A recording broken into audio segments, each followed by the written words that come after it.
Chapter 15. Estevan rode back with me to Dargo Island. I tried not to stare at him during the trip over the ocean, but I couldn't help it. He looked terrible, but he seemed like his old self. I started. So, how's Rebecca? He looked at me sideways.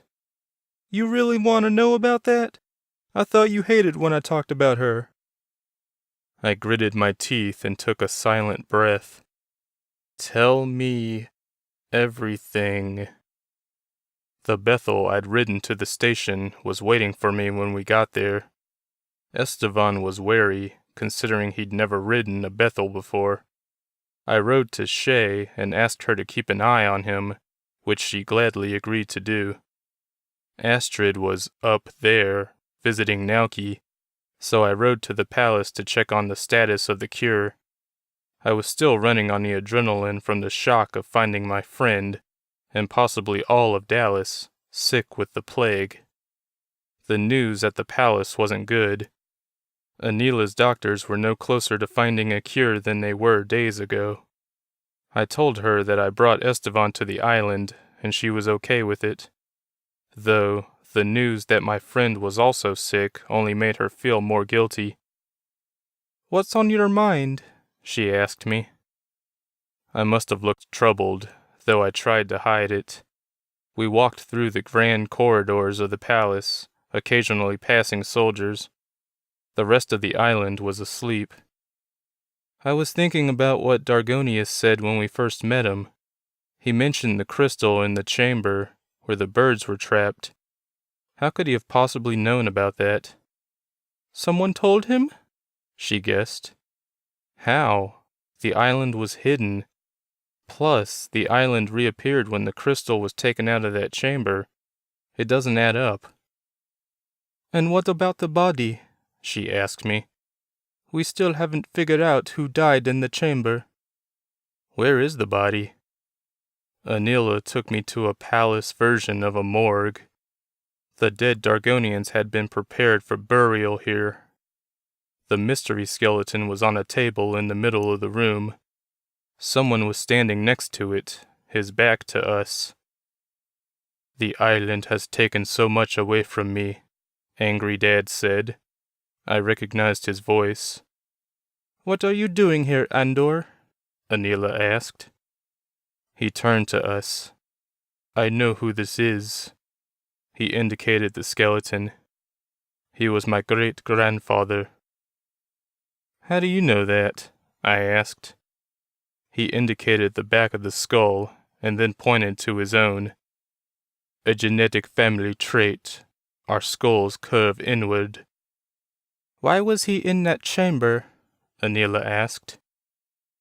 My grandfather told my father, who told me, that great-grandfather planned to release Dargonius from his prison. Great-grandfather didn't care about the rest of the world. This island was his home, and he didn't agree with Rockney's decision to hinder his plans. I don't know what happened after that. Thank you for telling us, Anila said quietly.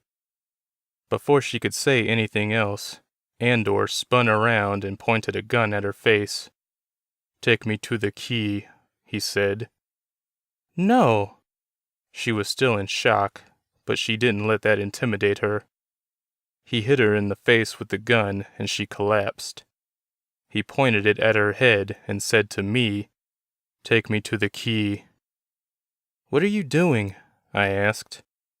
We're going to finish what my family started.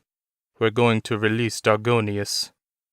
A large soldier walked into the room, surveying the scene. Help us! I screamed at him. He looked at me and smiled. I think not. Andor continued to point the gun at Anila. Maliko, he said to the soldier, go with him to get the key. To me, he said, if you try anything, I'll kill her. Fine, I'll get it. But you have to take me with you. Why's that? Because I want to help stop this, even if that means releasing Dargonius. He nodded. Fine, but no tricks, or I'll kill you. I didn't think he knew about my leeching abilities, otherwise he wouldn't be threatening me. I wondered, however, if I would even use those powers if I had to. Maliko and I rowed a small boat to the second island while Andor supervised. We hit the shore and pulled the boat out of the water. I walked in front of them up the grassy hill. When we reached the giant monolith, Andor pulled me back. There was a guard posted at the opening. Not a problem, Andor said, pushing me forward again. The guard saw us and stiffened, but then he relaxed and said, Josh, what are you doing here? Where's the queen? Andor chuckled. She's coming. Maliko shot the guard. How many people do you have on your side? I asked Andor, looking at his murderous friend. I couldn't believe what was happening. Not as many as I should. A lot of people aren't happy with the way Queen Anila is handling the plague, but none of them are willing to do anything about it.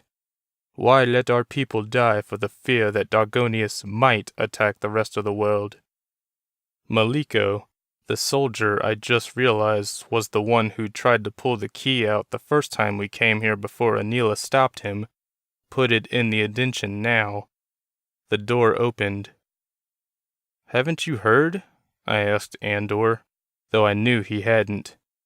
The plague is already on the mainland. We were heading down the staircase when Andor pulled me to a sharp halt. Then why are we even discussing this, if it's already done? He pushed me, and I tripped down the rest of the stairs. He picked me up and shoved me into the prison chamber. I had to struggle not to fall into the acid pool that surrounded Dargonius. Hello, Dargonius, Andor said to the floating figure in the cage. What is this? He asked. I've come to set you free. Our people are dying. I don't care for the rest of the world, which I've just learned is already suffering the plague. If I set you free, will you cure us? Dargonius stared at us. At least, I think he was staring at us. It was hard to tell, considering he was made of cyan-colored dust. I will cure everyone on this island only. Good enough. How do we release you? I must possess a living creature. Andor and his friend looked at each other. Do you have a preference? Andor asked Dargonius. The figure looked straight at me. This boy intrigues me. What are you? He asked me. I didn't answer at first. Andor nudged me again, and I was truly getting tired of that. I'm a Gelfin, I yelled, and then looked at Andor. I can suck the life out of people. Ah, Dargonius said. That sounds like an interesting power. Rockney said the same thing before I killed him. Dargonius laughed. You killed the all-powerful Rockney? Yes, I think you will do nicely. I choose him, he said to Andor. Andor, in return, nodded and looked around the chamber. How do we get to you? Isn't it obvious? Someone has to come over and open the cage. Through the pool? Yes. It's filled with acid, I said. Andor and his partner looked at each other. I'll do it, said Maliko, for the sake of the island. Thank you, Maliko, Andor said, clapping his friend on his massive shoulder. Maliko stepped into the pool and began screaming at once. He walked quickly toward the cage. As he took wide steps, I saw his legs as they broke the surface of the black water. They were nothing but bone and torn muscles. The skin was gone. He reached the cage and started pounding on it, trying to find an opening. Where is it? Maliko screamed. He was getting weaker. I couldn't stand watching him die, so I turned away. He kept screaming for only a few more seconds. Then I heard nothing at all except a small splash. When I looked again, I didn't see him. An opening in the cage appeared. A sacrifice in the black pool was required, Dargonius said. Rockney had a dark sense of humor. I wanted to throw up. Dargonius was free. He soared across the black pool toward me.